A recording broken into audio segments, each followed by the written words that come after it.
ای بزن.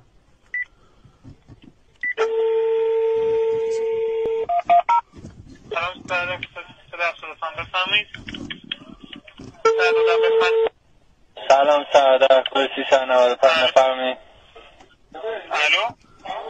الو سلام قربان بفرمایید. شما تماس گرفتید با 110. بابا شما تماس گرفتید با سعادت بفرمایید. بسردید اینجا که هستش، اینجا 110 تهران بزرگ هست. با این شماره تماس گرفتید با 110 تهران بزرگ. در خدمتتونم بفرمایید. بابا من خودم اپراتور سعادت تهران بزرگم. خودتون چند آقا؟ کد 375 تهران بزرگم جناب. 375 بله.